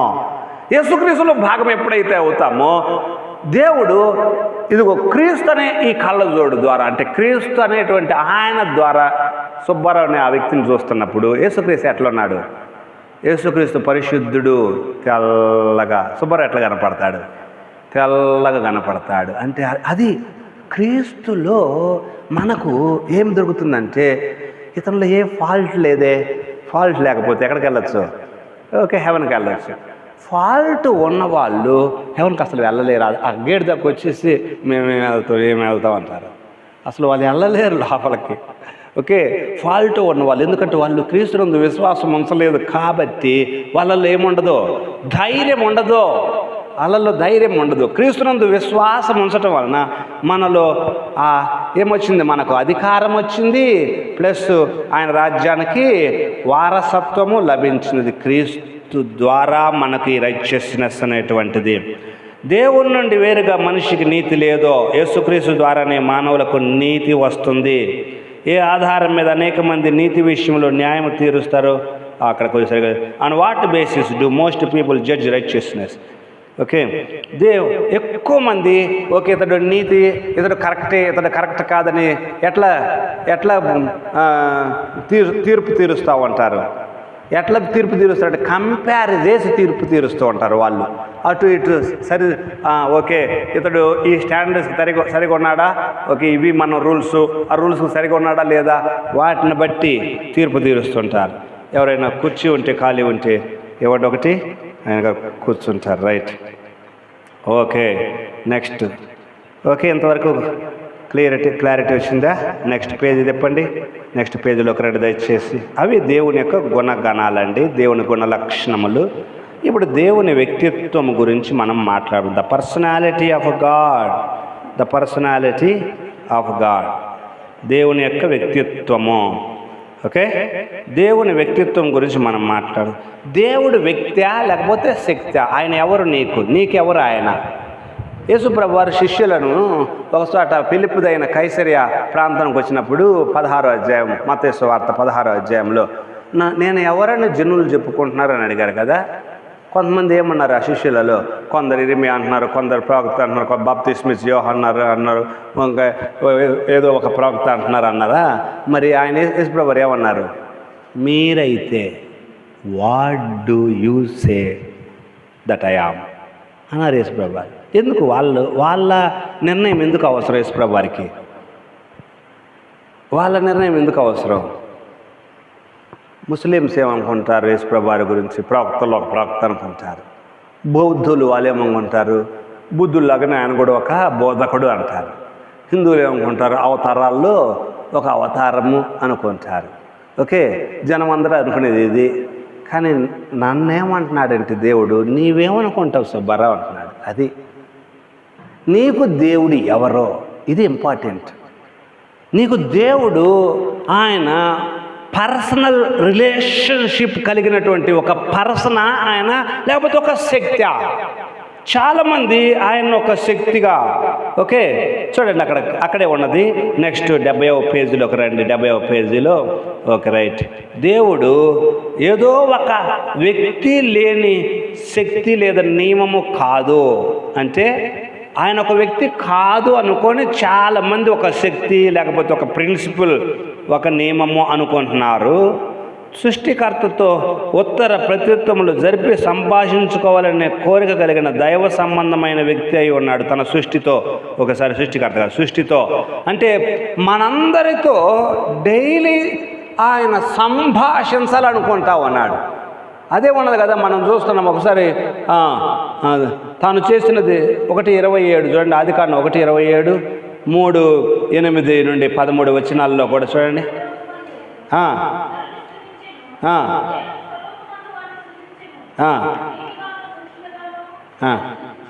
Okay okay. ఎందుకు తెలుగు బైబిల్లో స్త్రీని గాను పురుషుని గాను సృజించారని రాశారు? ముందు మనిషిని పురుషుడినా లేకపోతే స్త్రీనా సృష్టించింది? తెలుగు బైబిల్లో అంటే తెలుగు వ్యాకరణంలో స్త్రీ పురుషులు అని రాస్తారు, అవునా కదా? స్త్రీ పురుషులు అని రాస్తారు కానీ పురుషు స్త్రీలు అని రాయరు. ఎందుకంటే అది వాడుక కాదు, అవునా? భార్య భర్తలు అని రాస్తారు, అవునా కదా? భార్య భర్తలు. ఎందుకు స్త్రీని ముందు పెడుతున్నారు అంటే మన ఆ హిందూ ఆ కల్చర్ అట్లా వచ్చింది అంతే. అందుకోసం అక్కడ వాక్యంలో నిజానికి మనం సృష్టి క్రమం చూస్తే ముందు పురుషుని చేశాడు, ఆ తర్వాత స్త్రీని చేశాడు. ముందు ఆకాశాన్ని చేశాడు, ఆ తర్వాత భూమిని చేశాడు, అవునా కదా? God made heavens and earth అని ఉంటుంది ఇంగ్లీష్లో. కానీ తెలుగులో ఏముంది? దేవుడు ఆది యందు దేవుడు భూమి ఆకాశంలో భూమిని చేశాడు. ముందు భూమిని చేయలా, కానీ ఆ వాడుక ఉంది చూడండి, ఆ పదం వాడుక పదము ఆ భాషలో భూమి ఆకాశంలో అది వాడుకలాగా ఉంది. కాబట్టి ఆ వాడుక భాషలో అట్లా రాశారు. అక్కడ కూడా అంతే, స్త్రీ పురుషులనుగా చేసెను అనేటువంటిది ఉందా, కానీ వాక్య క్రమం ప్రకారము పురుషునిగా స్త్రీనిగా వారిని సృజించెను అనేటువంటిది మనం గమనించాలి. అక్కడ తన పోలికలు అని ఉందా ఒకటి. రెండవది 3వ అధ్యాయంలోకి వచ్చేసరికల్లా మీరు చూడండి, అక్కడ దేవుడు మాట్లాడుతూ ఉన్నాడు వారితో, ఆ స్త్రీతో పురుషునితో ఆయన మాట్లాడుతూ ఉన్నాడు కదా. అంటే మాట్లాడుతున్నాడంటే వచ్చేసి ఆయన మాట్లాడాల్సిన అవసరం ఏంది? మనిషితో మాట్లాడాల్సిన అవసరం ఏంటి అంటే రోజు మాట్లాడుతున్నాడు. ఆ క్రమంలో దేవుడు ఈరోజు కూడా మాట్లాడుతున్నాడు, అంతేగా పాయింట్, అవునా కాదా? ఆ 3వ అధ్యాయంకి వచ్చేసరికి ఒక ప్రమాదం జరిగింది, ఒక యాక్సిడెంటే అని చెప్పుకోవాలి. అక్కడ యాక్సిడెంట్ జరిగింది, అయినా కానీ యాక్సిడెంట్లో కూడా దేవుడు పిలుస్తూనే ఉన్నాడు, అవునా కాదా? చూడండి, అక్కడ భయంకరమైన యాక్సిడెంట్ జరిగిపోయింది, ప్రమాదం అనుకోకుండా జరిగింది. 8వ వచనం, చల్లపూట ఆయన ఆదామును అతని భార్యయు తోటలో సంచరించుతున్న దేవుడైన యెహోవా స్వరము విని, దేవుడు ఎదుటికి రాకుండా స్వరము విని అంటే దేవుడు ఏమంటున్నాడు? ఆదామా ఓ ఆదామా అని పిలుస్తా అన్నాడు. దేవుడు పిలుస్తారు, ఆదామా వేరే మ్యాన్, ఓకే ఎక్కడున్నావు నీవు అని దేవుడు పిలుస్తా ఉన్నాడు. ఓకే, మేము అయ్యగారి దగ్గర ఒక పిల్లిని తీసుకుపోయాం, అది మేము దానికి మా వాడు వెతుకుతూ ఉంటాడు, పొద్దున్న లేచి ఉంటుంది, ఎక్కడ ఉన్నాడు ఏది కనపడతలేదు, పిలుస్తూ ఉంటాడు, క్యాట్రైడ్ అని పిలుస్తూ ఉంటాడు అని. ఓకే, అట్లా పిలవటం అంటే ఏంటి అర్థం? పిలుస్తున్నాడు అంటే అర్థం ఏంటి? సంభాషణ, దేవునితో సంభాషణ. అంటే God is person, at the same time we are persons. మనం ఎట్లయితే వ్యక్తులమో దేవుడు కూడా అట్లనే వ్యక్తి. మనతో కమ్యూనికేషన్ కలిగి ఉండటం దేవునికి ఇష్టం. కమ్యూనికేషన్ ఈ రోజుల్లో ఎట్లా కలిగి ఉంటున్నాడు? మీతో ఎవరితో ఈరోజు మాట్లాడా లేదా? దేవుడు ఈరోజు మాట్లాడలేదు, మాట్లాడక చాలా సంవత్సరాలు అయిందంటారా? రండి ప్లీజ్. ఆ దినములలో దేవుని ప్రత్యక్షత అరుదుగా ఉందని సమూయేలులో ఉంటుంది కదా. దేవుడు ప్రత్యక్షమగుట అరుదు అని ఉంది. ఈరోజు మాట్లాడా దేవుడు రోజు మనతో మాట్లాడుతున్నాడు. దేని ద్వారా? ఈరోజు దేవుడు మనతో మాట్లాడేది ఆయన రాసిచ్చిన లెటర్, ఆయన ఇచ్చిన లెటర్ ఇది. ఆయన మనకు లెటర్ రాసి ఇచ్చాడు. ఎన్ని సంవత్సరాలైనా దీన్ని చదువుకోవచ్చు. దీన్ని చదువుకోవటం ద్వారా మనం ఆదరణ పొందుకుంటాం. దీంట్లో నిధి ఉంది, ఇది నిధి. ఆ లెటర్లోనే నిధి ఉంది. ఆ నిధి అంతా తీసుకొని మనం వాడుకోవాలా. ఇదిగో దివారాత్రం దీన్ని ధ్యానిస్తావా, ఎప్పుడు ఫలించే చెట్టు వలే నీ ఉంటనే ఉంటావు అన్నాడు ఆయన. కాబట్టి ఈ నిధి ఆయన మనతో మాట్లాడుతూ ఉంటాడు. ఆ రోజులలో ఇంకా రాయబడలేదు కాబట్టి కమ్యూనికేట్ చేస్తున్నాడు దేవుడు. ఈ రోజుల్లో అంతా రాశాడు కాబట్టి లెటర్ అంతా రాసి ఇచ్చేసేసి ఆయన డైలీ సంభాషణ మీరు చేయవచ్చు అంటున్నాడు. కాబట్టి దేవుడు పర్సనల్ బీయింగ్, అది గుర్తుపెట్టుకోవాలా. God wants to talk with you, God wants to have communication with you. అది దేవుడు నీతో సంభాషించాలనుకుంటున్నాడు, నీతో మాట్లాడాలనుకుంటున్నాడు. నీవు మాట్లాడితే ఆయన మాట్లాడతాడు, నీవు మాట్లాడకపోతే ఆయన మాట్లాడాడు. ఫోన్ చేస్తాము, రంగు మోగుతుంటుంది. అది అవతల ట్రంగని మోగిని ఎన్నిసార్లు మోగిన అవతలడు ఎత్తట్లేదు. మనం ఏం చేస్తాం? ఆటోమేటిక్గా ఫోన్ పెట్టేస్తాం, అవునా? వాడు ఫోన్ తీసి హలో అంటే మనం కూడా ఇటుపక్క హలో అంటాం. ఫోన్ ఎత్తాడు వాడు, ఫోన్ ఎత్తి కూడా ఏం మాట్లాడతలేదు, నిశ్శబ్దంగా ఉంది. ఆ ఇంట్లో తెపాలాలు అవి సౌండ్ వస్తుంది కానీ మనిషి మాట వినపడతల్లా. ఏమంటాం మనం? Hello hello hello hello hello అంటాం. అవతల హలో లేదు, గిలో లేదు. ఏం చేస్తాం మనం? ఫోన్ పెట్టేస్తాం. అవునా? అంటే ఒక సైడు మాట్లాడుతూ ఇంకో సైడు మాట్లాడకపోతే ఏమవుద్ది? అక్కడ సంభాషణ జరిగిందా? సంభాషణ జరగలా. దేవుడు నీతో మాట్లాడాలనుకుంటున్నాడు, నీవు ఆయనతో మాట్లాడితే ఆయన నీతో మాట్లాడతాడు. నీవు ఆయనతో మాట్లాడటం ఏంది అంటే, ఇదిగో ఆయన నీతో మాట్లాడేది వాక్యం ద్వారా మాట్లాడదు, నీవు ఆయనతో మాట్లాడేది నీ ప్రార్థన. ఇది డైలీ బేసిస్లో ఉండాలి, మన లైఫ్లో ఉండాలి. దేవుడు సంభాషించాలనుకుంటున్నాడు మనతో. He wants to talk with us. అసలు బైబిల్ అంతా మీరు వరుసను చూసుకుంటారా అండి? నేను దాన్ని చదువుతూ ఉంటాను, భలే విచిత్రం. దేవుడే ముందు కలుగు చేసుకుంటున్నాడు మాట్లాడాలని. అవునా కాదా? ఆదికాండం 3లోకి వచ్చేసరికల్లా ఆదామో ఎక్కడున్నావా? ఆదామో ఎక్కడున్నావు అన్నాడు. 4లోకి వచ్చేసరికి ఎవరితో అంటున్నాడు? కయ్యనో ఏడు మీ తమ్ముడేడు అంటున్నాడు. కయ్యూనుతో మాట్లాడుతున్నాడు దేవుడు. ఓకే, ఆ తర్వాత మీరు 5వ అధ్యాయం ఇంకా అదంతా చరిత్ర ఇస్తాడు. 6వ అధ్యాయంలోకి వచ్చేసేసరికల్లా 5వ అధ్యాయంలో అక్కడ హనోకుతో ఆయన మాట్లాడుతున్నాడు. 5వ అధ్యాయంలో ఉంటుంది. 6వ అధ్యాయంలోకి వచ్చేసరికల్లా ఎవరు మాట్లాడే వాళ్ళు లేరు, ఎక్కువ మెజారిటీ మాట్లాడే వాళ్ళు కాదు. ఒక్కడ దొరికాడు. ఆ ఫ్యామిలీస్ అన్నింటిలో ఒక ఫ్యామిలీ నోవహును చూసి హ్యాపీగా అయ్యాడా. ఆ ఒక్కడితో మాట్లాడుతూ ఉన్నాడు. ఆ ఒక్కడితో మాట్లాడిన తర్వాత మళ్ళా జ్ఞాపకం చేసుకునేను అని ఉంటుంది. మనం చూస్తే ఆదికాండం 8, 9 అధ్యాయాల్లో మళ్ళీ జ్ఞాపకం చేసుకునేను అంటాడు. మళ్ళీ కొంతకాలం ఎవరు మాట్లాడాల. 9వ అధ్యాయం 10వ అధ్యాయం అంత సైలెన్స్. మీరు చూస్తే అక్కడే సైలెన్స్. మళ్ళీ ఒకడు దొరికాడు. ఎవరు? అబ్రహాంతో దేవుడు మాట్లాడాను అని ఉంటుంది అక్కడ. మళ్ళీ చూస్తే అబ్రహాంతో మాట్లాడాను అని ఉంటుంది. అబ్రహాం తర్వాత ఇస్సాకుతో మాట్లాడాడు, ఇస్సాకు తర్వాత యాకోబుతో మాట్లాడాడు, యాకోబు తర్వాత యోసేపుతో మాట్లాడాడు. ఇంకా మాట్లాడుకుంటూనే వస్తా ఉన్నాడు. మాట్లాడుతూ వస్తున్నాడా. వీళ్ళు వెళ్ళిపోయారా? ఐగుప్తులోకి వెళ్ళిపోయారు. మళ్ళీ సైలెన్స్. ఎవరు మాట్లాడట్లేదు, కానీ వాళ్ళు మాట్లాడుతున్నారు. ఆయనతో మొరపెడుతున్నారు. మళ్ళీ మోషే దగ్గరకు వచ్చేసి దేవుడు మాట్లాడాను అని ఉంటుంది అక్కడ. మీరు చూస్తే అంటే ప్రతిసారి ఎవరు కలుగు చేసుకుంటున్నారు? Who is taking initiative?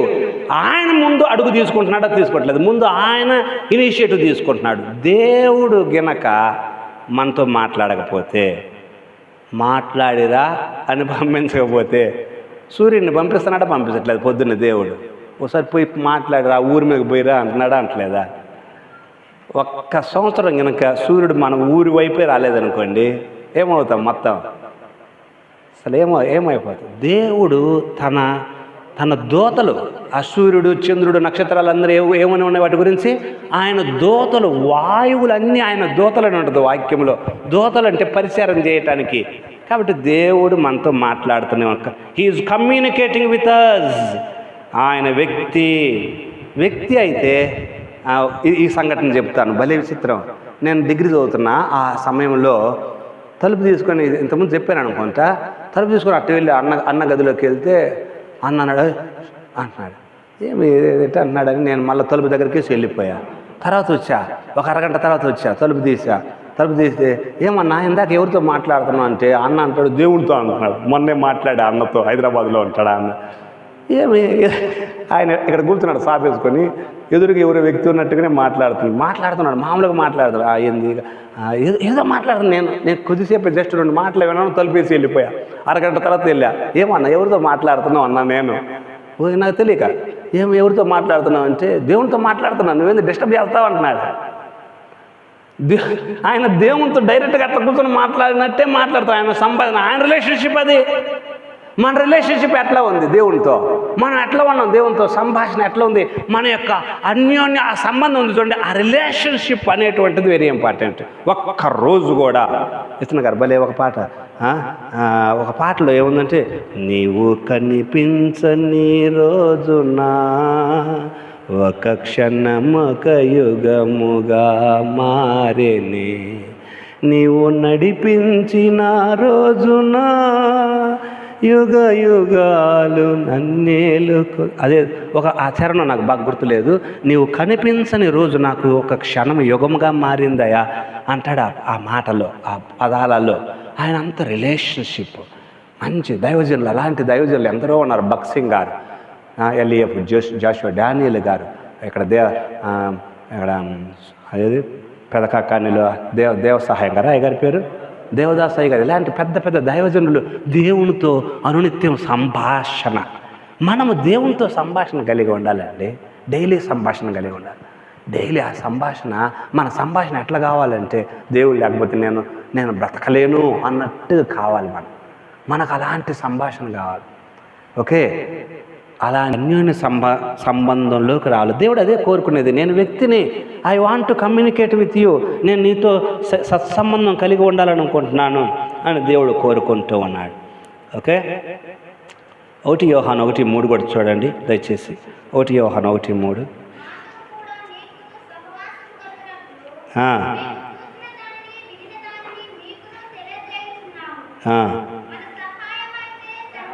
సహవాసం.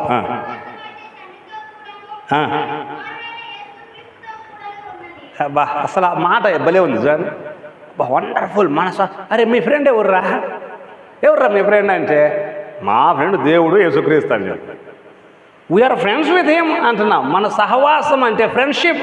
With whom we are having friendship అంటే మా సహవాసం, మా ఫెలోషిప్, మా సహవాసం ఎవరితో? తండ్రితో, ఆయన కుమారుడు యేసుక్రీస్తుతో. ఆ సహవాసం, ఆ స్నేహము. ఒక ఫ్రెండ్ బాగా క్లోజ్ ఫ్రెండ్ అనుకోండి, వాడిని ఒక 10 రోజులు చూడకపోతే, ఏంట్రా 10 రోజులు కనపడలేదు, ఏంద్రా ఎక్కడున్నావురా అని ఫోన్ చేస్తారా చేయరా? 10 రోజులు కనపడకపోతే, కొంతమంది బాగా క్లోజ్ ఫ్రెండ్స్ అయితే ఒక్కరోజు ఫోన్ చేయకపోయినా కానీ ఎట్లనో ఉంటుంది. ఇది మన సహవాసం. ఓకే, దేవుడు వ్యక్తి, అది గుర్తుపెట్టుకోండి. ఆయన సర్వవ్యాప్తి, ఆయన సర్వంలో ఉన్నాడు, అంతా ఆయన ఉన్నాడు. దేవుని వ్యక్తిత్వం అనగా కేవలం ఒక ఘనత వహించబడిన మనుష్యుడు లేదా క్రీస్తులో కనబడినట్లు తప్ప భౌతిక శరీరం కలిగి ఉన్నాడని అర్థం కాదు. బుల్లెట్ నెంబర్ 3లో ఉన్నాను. దేవునికి వ్యక్తిగతమైన పేర్లు ఉన్నవి. నీ పేరేంటి? నేను ఉన్నవాడను అన్నాడు 3:14 నిర్గమకాండములో. ఆయనకు తెలివి ఉంది, అంటే ఆయన శోధింపబడతాడు, బాధింపబడతాడు. ఆయనకు మనకులాగా భావోద్రేకాలు ఉన్నది, దుఃఖం ఉంది, ప్రేమ ఉన్నది, ఆయనలో రోషం ఉంది. ఓకే, ఆయన మాట్లాడేవాడు ఆయనలో. కాబట్టి దేవుడు వ్యక్తి, కాబట్టి వ్యక్తికి ఉన్న అన్ని భావోద్రేకాలన్నీ ఉంటాయి. అందుకోసమే ఆయన పశ్చాత్తాపడెను, ఆయన ఉగ్రుడయ్యను, ఆయన రోషము చూపించెను, ఓకే, ఆయన ప్రేమ చూపించెను, దయ చూపించెను అనేటువంటి అలాంటి మాటలు ఉన్నాయి చూడండి. అవన్నీ మన పరిభాషలో వాడబడిన పదాలు, మానవ పరిభాషలో వాడబడిన పదాలు. ఓకే, దేవుడు మాట్లాడతాడు, దేవుడు చూస్తున్నాడు, దేవుడు వింటున్నాడు. బుల్లెట్స్లో ఉన్నాను 71వ పేజీ చూడండి. దేవుడు ప్రాథమికంగా ఆత్మీయ రీతిలో మనిషితో సంబంధం కలిగి ఉన్నాడు. ఓకే, దేవుడు ఆత్మ కనుక ఆయన ఆత్మతో సత్యముతో ఆరాధించవలను. దేవుడు పని చేస్తాడు. చూడండి ఒకసారి 1వ రాజులు 18:37-38. 1వ రాజులు 18:37-38. 1వ రాజులు 18:37-38. 1వ రాజులు 18.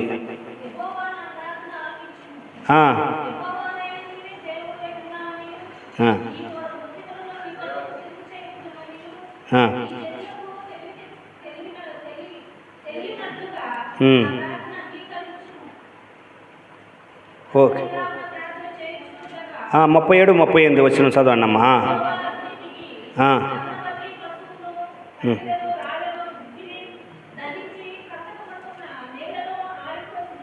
ఓకే, ఆరిపోజేసాను. ఓకే, చూడండి అక్కడ అతడు ఎట్లా ప్రార్థన చేయగా అని ఉందా? దేవుడు పని చేస్తున్నాడా చేయట్లేదా? అగ్ని పంపించలేదా? ఆయన పని స్టార్ట్ అయిందా కాలేదా? దేవుడు పని చేస్తూనే ఉన్నాడు. దేవుడు ఒక్కొక్కసారి ఆయన పని ఇంకా మన ఇంటి దాకా రాలేదంటే వచ్చే టైం ఉంది. అది మనం అర్థం చేసుకోవాలి. ఓకే, ఆయన పని చేస్తూనే ఉన్నాడు, ఆయన పని చేస్తూనే ఉన్నాడు. ఓకే, కాబట్టి ఇక్కడ చూడండి, దేవునికి వ్యక్తిత్వం ఉన్నది కనుక మనుషులతో సంభాషించి సంబంధం కలిగి ఉంటాడు. దేవుడు మొదటిగా మానవునికి సృష్టికర్తగా ఉన్నాడు, తర్వాత రక్షకుడిగా ఉన్నాడు, ఆ తర్వాత ప్రభువుగా ఉన్నాడు, ఆ తర్వాత తండ్రిగా సంబంధం కలిగి ఉన్నాడు. ఓకే, ఆయన ఒక శక్తి లేక సూత్రమై ఉంటే వ్యక్తిగతంగా నీవు దేవునితో ఎట్లా సంబంధం కలిగి ఉంటావు? సంబంధం ఉంటుందా? మనకు పర్సనల్ రిలేషన్షిప్ ఉంటుందా? ఉండదు. ఆయన ఒక సూత్రము లేకపోతే ఒక శక్తి అనుకున్నాం అనుకోండి, ఇంకా శక్తి మనకేం రిలేషన్షిప్ ఉంటుంది? మనకేమి అది మొద్దు అనమాట. ఒక మొద్దు ఎంత చెప్పుకున్నా ఏం చెప్పుకున్నా అది వినేది కాదు. ఏమి దాంట్లో కదలికలు ఉండవు. దాంట్లో బాధ ఉండవు. యేసుప్రభు ఏడ్చెను అని ఉంది కదా, ఏడ్చారా ఏడవలేదా? లాజరు సమాధి దగ్గరకు వచ్చినప్పుడు ఏడ్చెను, యెరూషలేమును చూసినప్పుడు ఆయన ఏడ్చెను అని ఉంది. యేసుప్రభు ఏడ్చెను అనడంలో అర్థం ఏంటంటే ఆయనలో ఆ భావోద్రేకాలు ఉన్నవి. ఆయన రిలేటెడ్ వన్, ఆయన్ని మనం రిలేషన్ కలిగి ఉండవచ్చు. కాబట్టి ఎవరైతే ఆయనతో రిలేషన్షిప్ ఎంత అన్యోన్యంగా కలిగి ఉంటుంటారా, చిన్న విషయం కూడా పెద్ద భూతత్వంలాగా అతనికి కనపడతా ఉంటుంది. వ్యక్తి దేవునికి దగ్గరయ్యే కొద్దీ లోకములో చిన్న చిన్నవి కూడా చాలా పెద్దవిగా కనపడతాయి. అదే దేవునికి దగ్గరగా లేకుండా కొద్ది దూరంగా తిరుగుతున్నాడు అనుకోండి, ఎట్లా ఉంటాడంటే చిన్న చిన్న విషయాలు కాదు, నిద్రపోతుంటాడు. ఎక్కడ నిద్రపోతాడు? ఢిల్లీలో తొడల మీద నిద్రపోతాడు. ఎక్కడికి వెళ్ళిపోయాడు? కొంచెం దేవునికి దూరం అయిపోయాడు. ఏమొచ్చింది? ఆయన ప్రాణగండం వచ్చిందా రాలేదా? ప్రాణగండం అంటే దేవుడు ఎందుకు కలుగు చేసుకోలేదు సంసోన్కి దేవుడు వార్నింగ్ ఇచ్చాడు. వార్నింగ్ ఇచ్చినా కానీ సంసోను కేర్ చేయకపోతే తన ప్రాణం మీద తానే తెచ్చుకున్నాడు. చాలాసార్లు మనము ఆయనతో పర్సనల్ రిలేషన్షిప్ కొంచెం ఆయన దగ్గర అవుతున్నామా, లోకపు పాపము చాలా పెద్దగా కనపడుతుంది. కొంచెం ఆయనకు దూరం అవుతున్నామా, నిద్రలోకి జారుకుంటాము. ఆత్మీయ నిద్ర నేను మాట్లాడేది, ఆత్మీయ నిద్రలోకి జారుకుంటాము. మనకి ఏమవుతుందో మనకే తెలియకుండా అయిపోద్ది. చాలా మంది అట్లా చచ్చిపోయారు, మధ్యలోనే చచ్చిపోయారు. సేవలో ఉండి కూడా చచ్చిపోయారు. చాలామంది అట్లా సేవలో ఉండి కూడా కొంతమంది పెరాలసిస్ వచ్చేసేసింది, కొంతమందికి భయంకరంగా. కొంతమంది చచ్చిపోయారు, హఠాత్తుగా చచ్చిపోయారు, యాక్సిడెంట్లు అలాంటి వాటి ద్వారా చచ్చిపోయారు. కాబట్టి మన రిలేషన్షిప్ ఎట్టుందో దేవునితో ఏ పూట కాకపోతే సరి చేసుకోవాలండి. పొద్దున్నే నేను అందుకోసం ఎప్పుడు మీకు ప్రతిరోజు ప్రతి క్లాసులో చెప్పేది, పొద్దున్నే దేవుని ముందు గడిపి బయటికి రండి అంటాను నేను. పొద్దున్నే దేవుని ముందు గడిపి బయటికి రండి, దేవుని దగ్గర కూర్చోండి. ప్రభా, ఈరోజయ్యా నీ తోడు లేకపోతే నేను బ్రతకలేనయ్యా, ఈరోజయ్యా నీవు సహాయం లేకపోతే నేను అడుగుడు ముందుకేయలేనయ్యా, ఈరోజు నాకు తోడుగా ఉండు, నాతో ఉండు అని కోరుకొని బయటికి రండి. ఆయన తన సన్నిధి మీతో పంపిస్తాడు. ఎక్కడైనా గొర్రె పిల్ల జారి పొరపాటున బురదలో పడే అవకాశం ఉంటుంది, కానీ దాంట్లోనే ఉండనీయడు. మనల్ని అలర్ట్ చేసేసి ఇక్కడి నుంచి బయటికి వెళ్ళిపో అని దేవుడే అలర్ట్ చేస్తాడు. దాంట్లో నాశనం అయిపోకుండా, లయం అయిపోకుండా కాపాడతాడు. ఓకే, దేవునితో మన అవినాభావ సంబంధం చాలా జాగ్రత్తగా ఉంది. ఎట్లా ఉంది అనేటువంటిది ఆయన వ్యక్తి. దేవునికి ఉన్న పేర్లు, కొన్ని పేర్లు చూద్దాము. ఓకే, రైట్, ఇక్కడ చూడండి కొన్ని పేర్లు, దేవునికి ఉన్న పేర్లు. ఓకే, బైబిల్లో కొన్ని పేర్లు దేవునికి ఉన్నవి, కొన్ని మాటలలో. ఓకే, దేవుని యొక్క 3 ప్రధానమైన పాత నిబంధన పేర్లు, కొత్త నిబంధనలో కొన్ని పేర్లు అట్లా ఉన్నవి. జాగ్రత్తగా చూడండి. పాత నిబంధనలో కొన్ని ఏమన్నాయంటే ఏల్ అనేటువంటి దాంతో కలిపి కొన్ని పేర్లు ఉన్నవి, కొత్త నిబంధనలో కొన్ని పేర్లు ఉన్నవి. అవన్నీ క్రమంగా చూద్దాం. ఎలోహీం అంటే శక్తి లేదా బలము గలవాడని అర్థము. ఓకే, దేవుని మహోన్నతమైన శక్తిని చూపిస్తుంది. ఈ పదము సృష్టించబడినప్పుడు వాడబడింది ఎలోహీం అని. ఆది యందు దేవుడు భూమి ఆకాశములను సృజించెను, అక్కడ వాడింది ఎలోహీం. ఆ వాడటంలోనే ఎలోహీం అంటే బహువచనం, అది బహువచనం. ఓకే, బహువచనం ఎందుకు వాడాడో మీకు తెలుసు, మీకు చెప్పాము 1-2 సార్లు. ఎందుకు బహువచనం వాడాడు, అక్కడే బహువచనం ఎందుకు వాడాడు? ఒకసారి ఆలోచించండి, చెప్పండి. అది ఎగ్జాక్ట్గా. ఓకే, ఏల్ అంటే గాడ్ అని అర్థం, ఎలోహీం అంటే నిజానికి గాడ్స్ అని అర్థం, దేవుళ్ళు అని అర్థం. ఓకే,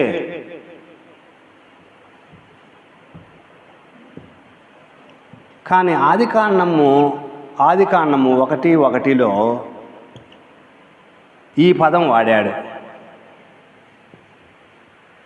ఈ పదం ఎందుకు వాడాడంటే మన బైబిల్లో మనం అర్థం చేసుకుంది ఏంటంటే తండ్రి, కుమార, పరిశుద్ధాత్మ అని మాట్లాడుతున్నాం మనం. 1:1లోనే ఏమంటున్నాడంటే ఆదియందు, ఆ పదం పెట్టాలి, ఆదియందు దేవుడు అన్న దగ్గర ఆదియందు తండ్రి, కుమార, పరిశుద్ధాత్మ భూమి ఆకాశములను సృజించెను అని చెప్పాలి. అర్థమవుతుందా మీకు? ఆదియందు దేవుడు అన్న దగ్గర ఈ పదం వాడాడు కాబట్టి ఆదియందు తండ్రి, కుమార, పరిశుద్ధాత్మ భూమి ఆకాశములను సృజించెను అని చెప్పాలి. అది ఇక్కడ పాయింట్. అంటే దేవుడు తండ్రి, కుమార, పరిశుద్ధాత్మగా ఉన్న దేవుడు ఈ సృష్టి పనిలో నిమగ్నులై ఉన్నారు. అది ఇక్కడ పాయింట్. ఓకే, కాబట్టి ఎలోహీం అనేటువంటిది ఆదికాండము 1:1లో పక్కన ఎక్స్ప్లెనేషన్ ఇచ్చారు చూడండి. నెక్స్ట్ పేజీలో అక్కడ ఏల్ అంటే ఏకవచనము, ఎలోహీం అంటే బహువచనము. ఓకే, సాధారణంగా నామముల కన్నా బిరుదుల వల్లే ఉన్నవి ఇవి. అబద్ధ దేవుళ్ళు కూడా ఇవి సూచించవచ్చు, కానీ అది కాదు పాయింట్ ఇక్కడ. ఆయన మనం అర్థం చేసుకోవాల్సింది బైబిల్ ప్రకారము ఆయన తండ్రి, కుమార, పరిశుద్ధాత్మలో ఉన్నారు. అది ఒకటోది. ఏల్ అంటే ఎలోహీం అంటే. ఓకే, రెండవది అడోనాయ్ అనేటువంటిది యజమానుడు అనేటువంటి పదం ఉన్నది. ఒకసారి రెఫరెన్స్ చూడండి. అడోనాయ్ అనేటువంటి దానికి రెఫరెన్స్ చూడండి. కీర్తనలు 66:32. కీర్తనలు 66:32.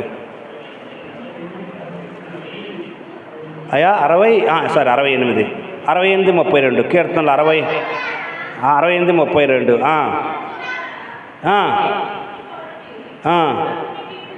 ఓకే, ఇక్కడ చూస్తే మీరు ప్రభువు అన్నాడు కదా, దేవుని గురించి పాడండి అన్నాడా, ప్రభువును కీర్తించండి దేవుణ్ణి అని ప్రభువును అంటున్నాడు. అంటే అడోనాయ్. హెబ్రీలు వాళ్ళు దేవుని పేరు పెట్టి పిలవరు. అది చెప్పుకున్నాం మనం అంతకుముందు ఒకసారి. దేవుని పేరు పెట్టి పిలవరు. మనం చదివేటప్పుడు కూడా అందుకోసమే నేను చాలాసార్లు మీకు చెప్పాను, దేవుడైన యెహోవా, ప్రభువు యెహోవా ఎలాగో సెలవిస్తున్నాడు అని ముందు మనం యాడ్ చేయటం ఎంతైనా మంచిది మనం చదివేటప్పుడు. అంటే వాళ్ళు అడోనాయ్ అంటే అర్థమైందంటే ప్రభువు, మా ప్రభువు. హెబ్రీలు వాళ్ళ హెబ్రీ బైబిల్ అంత చదువుతూ ఉంటారా, వాళ్ళు చదువుతుంటారు, వెంటనే వాళ్ళకి అర్థమవుద్ది. అక్కడ ఏముంటుందో తెలిసిన యావే అని ఉంటుంది, YHWH ఇది ఉంటుంది అక్కడ. హెబ్రీలో యావే అని ఉంటుంది. యావే అని ఎప్పుడైతే ఉంటుందో అక్కడికి రాగానే వాళ్ళు ఏం చదువుతారో తెలుసిన యావే అని చదవరు అసలు వాళ్ళు. ఇక్కడ ఏమంటారంటే అడోనాయ్ అంటారు. ఓకే, అడోనాయ్ అంటే ప్రభు అని అంటారు. ఎప్పుడైతే ఇది ఉందో, ఈ పదం ఎప్పుడైతే బైబిల్లో తగులుతుందో వాళ్ళకు, అక్కడ వెంటనే ఏం వాడతారు వాళ్ళు? అడోనాయ్ అని చదవటం అట్లా చదువుతారు. ఓకే, అంటే అర్థమైందంటే ఆయన గౌరవించటం. సింగులర్ పదంతో వాడకూడదు, దేవుని పేరును, నామమును వ్యర్థముగా ఉచ్చరించకూడదు అని ఉంది కదా, అందుకు. ఓకే, వీళ్ళంతా అడోనాయ్ అనే ఒక నామం కంటే ఎక్కువగా బిరుదు వలె ఉన్నది. NIVలో ఇది ప్రభువుగా వాడబడింది. ఓకే, NIV స్టడీ బైబిల్ అది. Okay, right. యెషయా 6:8-11 వచనాలలో కూడా ఏముంది ఒకసారి చూడండి. యెషయా 6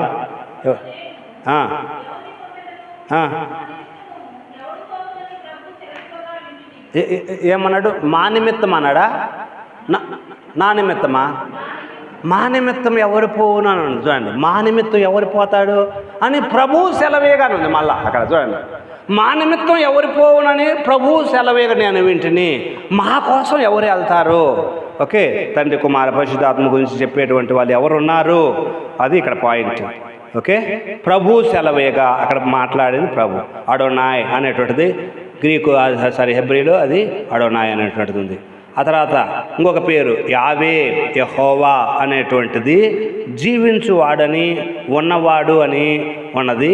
దేవుని వ్యక్తిగత పేరు మరియు ఆయన నిత్యత్వమును సూచిస్తున్నది.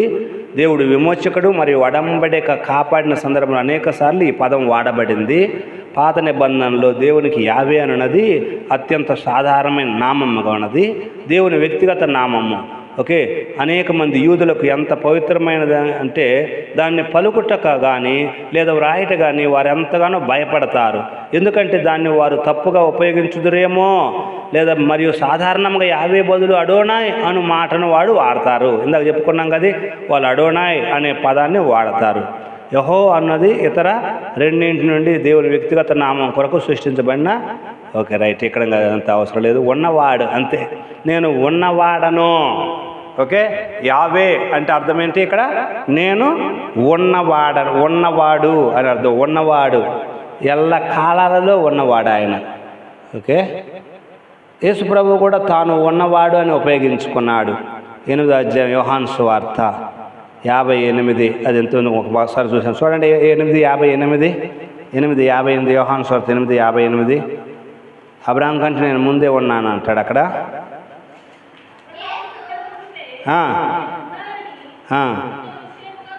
అబ్రహాం పుట్టక మునిపి నేను ఉన్నానని మీతో నిశ్చయంగా చెప్పుతున్నాను అంటే వాళ్ళు ఏమంటున్నారు?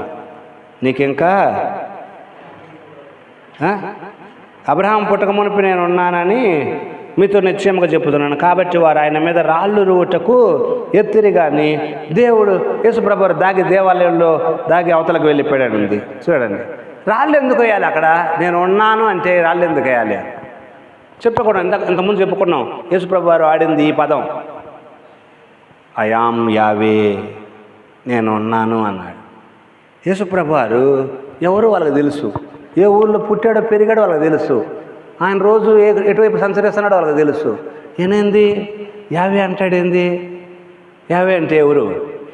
మనుషుల దగ్గరలో ఉండేవాడు కాదు ఆయన, సమీపింపరాని తేజస్సులో ఉండేటువంటి మహిమ కలిగిన వాడు ఆయన. అంత మహిమలో ఉన్నటువంటి ఆయన మనిషిగా మన మధ్యలో సంచరిస్తూ నేను యావేని అంటాడేంటి అని, ఇది దేవదోషం రా, కొట్టండి రా, రాళ్ళు పెట్టి కొట్టండి, చంపండి రా అన్నారు. దేవదోషం చేసేవాడిని రాళ్ళు పెట్టి కొట్టి చంపుతారు ఆ రోజులలో. దేవదోషం ఎవడు చేసినా కానీ రాళ్ళు పెట్టి కొట్టి చచ్చిపోయిన దగ్గర రాళ్ళు పెట్టి కొడతారు, చంపుతారు. యేసుప్రభు వారు అక్కడి నుంచి తప్పించుకొని ఎందుకు పోయాడంటే అది ఆయన సమయము ఇంకా రాలేదు. కాబట్టి ఆయన యావే అన్నాడు, నేను యెహోవాను అన్నాడు. ఓకే, అది వాళ్ళు అసలు జీర్ణించుకోలేకపోయారు ఆయన యెహోవా అనేటువంటి పదం. నేను ఉన్నవాడను. నిర్గమాకాండంలో మోషేతో మాట్లాడినది ఎవరంటారు?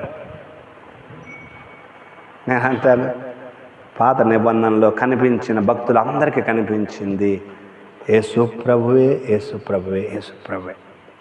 పాత నిబంధనలో భక్తులందరికీ ఒక మానవ రూపంలో కానీ అక్కడక్కడ, ఎందుకంటే ఆయన డీల్ చేస్తున్నాడు, మానవులతో డీల్ చేస్తా ఉన్నాడు. ఆ డీల్ చేసేటువంటిది చివరికి మానవుడిగానే వచ్చి డీల్ చేశాడు. కాబట్టి యేసు ప్రభు అందుకోసం యోహాను బలి రాస్తాడు ఆయన పత్రికలో, ఎవడైనను కుమారుని ఒప్పు కొనని ఎడల వాడు తండ్రిని కూడా ఒప్పుకోడు. కాబట్టి అట్టి వాణిని మీ యొద్ద నుండి పంపించేయండి, వాడికి తలుపులు కూడా తీయద్దు అని చెప్పేసి అంటా ఉంటాడు. కుమారుడిని ఒప్పుకోవటం అంటే ఆ పూర్వకాలం నుండి మనుషులతో అంత డైరెక్ట్ రిలేషన్షిప్స్ కలిగి ఉన్నటువంటి దేవదేవుడు యేసుప్రభు వారు. అది మాత్రం గుర్తుపెట్టుకోవాలి మనం. ఓకే, పాత నిబంధనలో ఎల్తో కలిసినటువంటి కొన్ని నామములు ఉన్నవి. ఎల్ షద్దాయ్, ఇది చాలా విచిత్రంగా ఉంటుంది. చూడండి, ఎల్ షద్దాయ్. కొన్ని పదాలు మీరు కూడా పాటలలో వాడతారు కదా, ఎల్ రోయి, ఎల్ రోయి, ఎల్ ఓలాం, ఇట్లాంటి పదాలు కదా, యెహోవా ఈరే, ఇలాంటి పదాలన్నీ వాడుతూ ఉంటాయి. L షద్దాయ్, L షద్దాయ్. ఇక్కడ చూడండి, ఇది భలే ఉంటుంది. చూడండి ఇక్కడ ఎల్ షద్దాయ్. 17 అధ్యాయంలోకి రండి. ఆదికాండం 17 అధ్యాయంలోకి రండి. ఎన్ని ఏండ్లు? ఓకే, ఎందుకో ఇప్పుడు ఎందుకు చెప్పాలి ఆ మాట?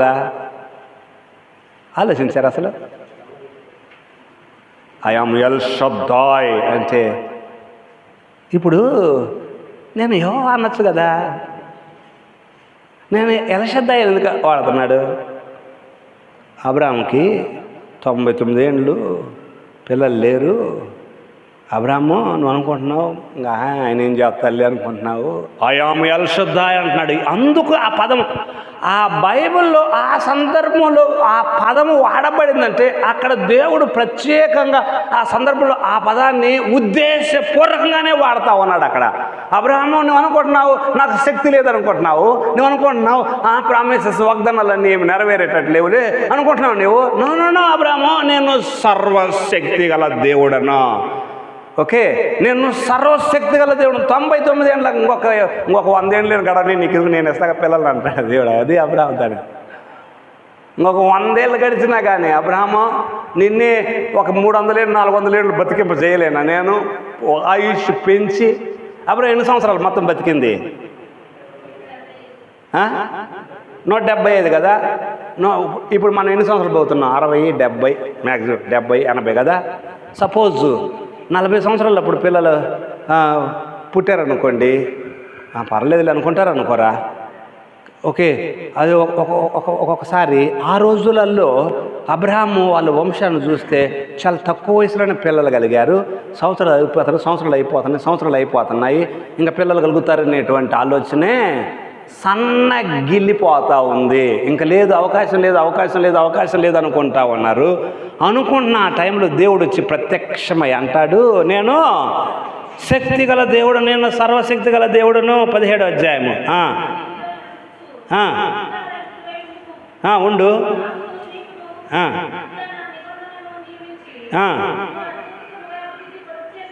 ఓకే,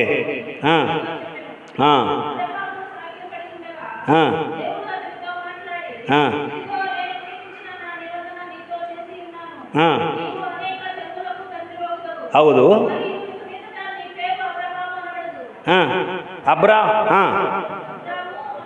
అనబడదు.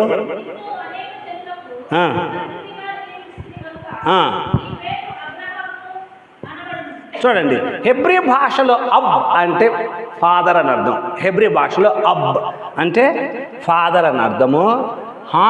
ఆమ్ ఓకే, చూడండి. ఓకే, ఆమ్ అంటే AM.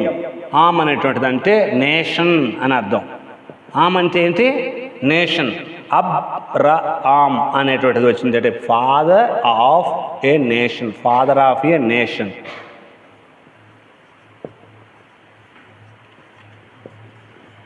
Father of A nation అంటే ఒక జాతికి తండ్రి అని అర్థం. అబ్రాము అంటే ఒక జాతికి తండ్రి. హామ్ అంటే మెనీ నేషన్స్. వచ్చింది చూడండి, అక్కడ వచ్చింది చూడండి. అబ్రాహాము.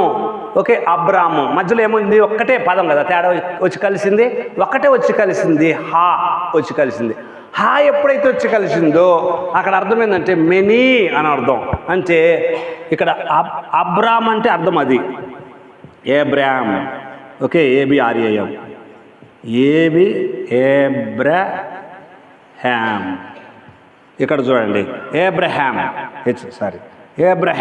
అనేటువంటి పదం ఒక్కటే కలిసింది. ఇక్కడ దీని అర్థం ఏం చూసినా, ఫాదర్ ఆఫ్ మెనీ నేషన్స్. ఇది 17వ అధ్యాయంలో దేవుడు ఏమంటున్నాడు? ఇప్పుడు 17వ అధ్యాయంలో ఏమంటున్నాడు దేవుడు? నీవు అనేక జనములకు తండ్రి అవుతావు కాబట్టి ఇక మీద నీ పేరు అబ్రాము కాదు, అబ్రాహాము అంటున్నాడు. ఇంకా ఆ తర్వాత మీరు చూడండి, అధ్యాయాల్లో జాగ్రత్తగా గమనించండి. ఎక్కువగా అబ్రాహాము అనే వాడతాడు. అబ్రాహాము అనే వాడతాడు. అబ్రామ్ అని వాడాలా అంటే దేవుడు ఏమంటున్నాడు? ఇప్పుడు నేను సర్వశక్తి గల దేవుడను, 99 ఏళ్ళు వచ్చాయి, పిల్లలు లేవు నీవు అనుకుంటున్నావు, ఒక్క జాతికి తండ్రిని కూడా కాలేదనుకుంటున్నావు, నీవు అనేక జాతులకు తండ్రిగా నేను చేయబోతున్నా అని దేవుడు ఈ సమయంలో వాగ్దానం ఇస్తా ఉన్నాడు. అది అక్కడ పాయింట్. ఓకే, ఆ తర్వాత 17వ అధ్యాయము మనం చూస్తే ఇదిగో అదే 17వ అధ్యాయంలోనే ఒక నిబంధన చేస్తాడు, సున్నతి అనేటువంటిది నిబంధన. 18వ అధ్యాయంలో ఆయన వస్తాడు, కనబడతాడు. ఎండవేళల్లో ఆ వృక్షం కింద కూర్చున్నప్పుడు వెళ్ళిపోయేటప్పుడు వాగ్దానం ఇచ్చి వెళ్తాడు. వచ్చే సంవత్సరం ఈ టయానికి శారా వాళ్ళు మగ పిల్లవాడు ఉంటాడని చెప్తాడు. 17వ అధ్యాయం తర్వాత దేవుడు వచ్చాడు అబ్రాహాం ఇంటికి, అవునా కాదా? 17 అధ్యాయంలోనే వాగ్దానం చేశాడు, నీవు ఇక మీదట అబ్రాహామువి అన్నాడా. 18 అధ్యాయంలో ఇంటికి వచ్చాడు, ఆయన ఇంటికి వచ్చాడు, భోజనం చేశాడు. భోజనం చేసి పోయేటప్పుడు శారా అక్కడ ఉంది, వెనకుందిలే, శారాకు వచ్చే సంవత్సరం పిల్లోడు ఒళ్ళో ఉంటాడని చెప్పాడా. వచ్చే సంవత్సరానికి పిల్లవాడు శారాకి దేవుడు అనుగ్రహించాడు. చూడండి, ఆయన సర్వశక్తిమంతుడు, ఆయన ఇచ్చిన మాట నమ్మకం. ఎల్యోన్ రెండవ తర్వాత అంటే మహోన్నతుడైన దేవుడు, దేవునికి బలము సార్వభౌమత్వం ఉన్నది అని అర్థం. ఎల్యోన్ 14వ అధ్యాయంలో ఏంటి సన్నివేశం? 14 అధ్యాయులు ఏంటంటే అనేక రాజులు సొదొమ మీద పడి ఆ సొదొమను దోసుకుని వెళ్తుంటే అబ్రాహాముకు తెలుస్తుంది. అబ్రాహాముకు తెలిసినప్పుడు మొత్తాన్ని పోయి ఓడించి అక్కడ తిరిగి వస్తుంటే దేవుడు ప్రత్యక్షమవుతాడు. ఎల్యోన్, ఓకే, మహోన్నతుడైన దేవుడు ఆయనకు ప్రత్యక్షమయ్యను అనేటువంటిది. అక్కడ మహోన్నతుడు అనేటువంటిది. ఆ తర్వాత ఎల్ రోయి, దేవుడు చూస్తున్నాడు. ఓకే, రైట్, ఇక్కడ ఆపు చేద్దాము. కొద్దిగా ఒక 5 నిమిషాలు ఎక్కువైంది, సారీ. వచ్చే వారం మిగతా చూద్దాము. వచ్చే వారం